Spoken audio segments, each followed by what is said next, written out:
It was an evening filled with anticipation and nerves as a 12-year-old boy made his way to his first table tennis tournament. Held at the prestigious Juhu Gymkhana, the event boasted of a formidable lineup of state-level players from many renowned international schools. As the boy walked through the arena, he could hear the names of his competitors echoing around him, intimidating many of the beginners and intermediate level players at the Gymkhana.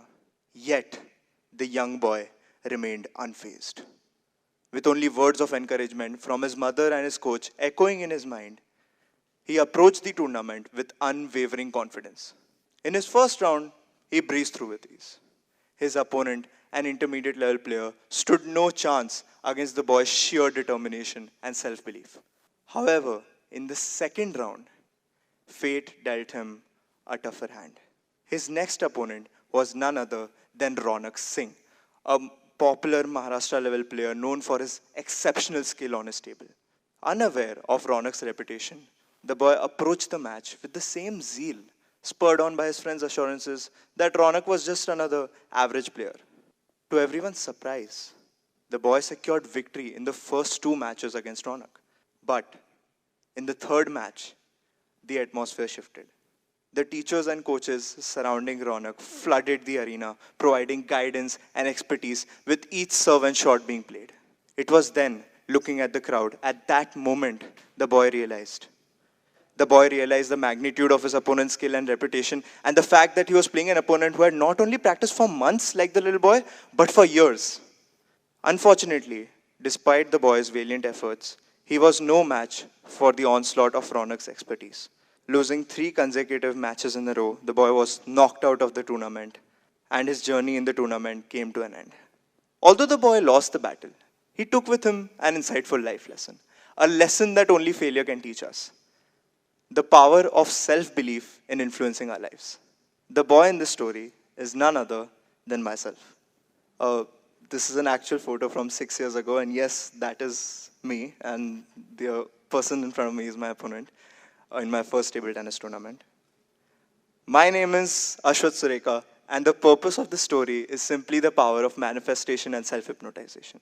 We have the power to change our lives, not just by doing, but by talking and thinking positively. In physics, we often observe that there are certain vibrations and frequencies within our bodies, our souls, and our minds. The way we think about ourselves, our chain of thoughts, and our self-esteem often influence these vibrations and frequencies. If we have an optimistic nature, we vibrate with a higher frequency, inviting other things and people with positive energies into our lives that make our frequencies even stronger. Whereas, if we are pessimistic about ourselves and the world, we only invite negative energies into our universe that silences our abilities rather than grow them. Transitioning from this personal anecdote, I want to delve into a topic close to my heart and close to the heart of many IB students here: the pursuit of academic grade-based excellence. I'm sure all of us here would have dreamt of getting a 45, a perfect 7 in all 6 of our subjects, along with the 3 Pearl points offered by IB. Yet, only 0.1% of us, that's right, only 0.1% of us achieved this feat in 2023. This line right here represents the number of students who achieved this goal from this whole pie graph of students from all around the world. How is it that all of us go to the same school, study from the same teachers, learn from the same books, with that same goal of getting that 45, but yet only some of us, or rather 0.1% of us, achieve this goal? Somewhere the line starts to blur and the equation starts to differentiate for every student. Think beyond the walls of problems you have that silence your abilities. Rather than trying to break them, try going around them. Try a restart. If there's a maths problem you're trying to solve, and you first try the straight way of solving the problem, but you're getting stuck at one step and unable to go ahead, then go back to square one and look at the question from a wider perspective. The chances of you discovering another way that goes around the problem and solves the problem easily for you are higher, because in the process of going back and forth, you would have developed a better perspective of the problem. Sometimes we believe we did not get the grade we wanted because we did not study enough. Maybe the problem is not that we didn't study enough, but the problem is that we haven't figured out what works most for us yet. And in most cases, a restart would definitely help us get a better picture and resolve that problem. Think about all 14,605 possibilities and find the one in which you win. A win here is not achieving a 42, it is about improving every time you attempt. I hope I've given you some bites of inspiration today. Maybe if you follow what I said, and you may improvise better in your life. And if that happens, I have achieved my goal today. However, inspiration is not the primary fuel. It is just a boost for you to start working. Because we may be strong on day one, we may be strong on day two, but then we start to drift.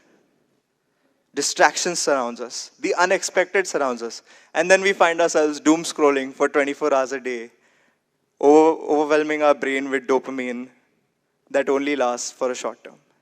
In order to convince our mind to keep going and to maintain motivation, we can use the law of averages. The law of averages, or the law of large numbers, is a fundamental principle in probability and statistics. All math students, stay with me here. The law of averages states that the more times an experiment is repeated, the closer the average outcome will be to the expected value. It implies that consistent effort over time leads to predictable outcomes. And it can translate to the fact that consistent practice and study will gradually improve understanding and performance. Mastery often requires sustained effort and dedication over an extended period. By focusing on incremental progress and the overall trend of improvement, learners can maintain motivation and stay committed to their goals. The law of averages always tends to balance things out.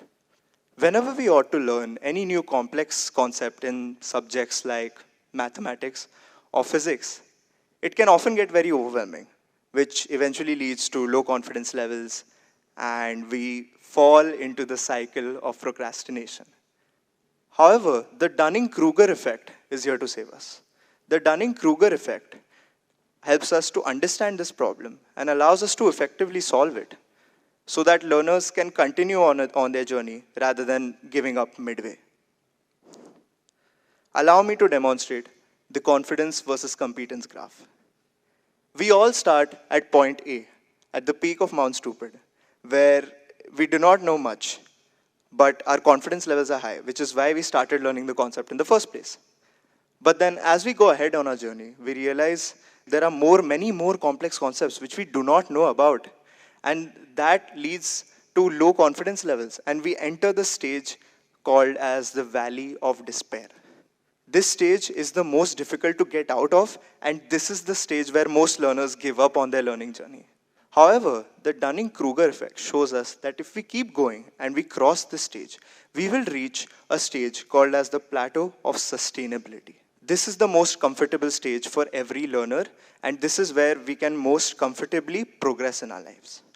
Keeping the Dunning-Kruger effect in mind, ladies and gentlemen, we can continue focusing on our goals and continue our journey rather than stopping midway and not learn the concept we wanted to learn in the first place.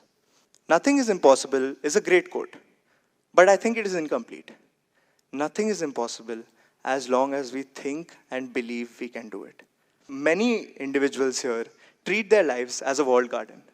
A walled garden is an illusion of the human mind, wherein we are convinced that this garden of limiting beliefs is beautiful and complete, but it is surrounded by high walls that are silencing our abilities.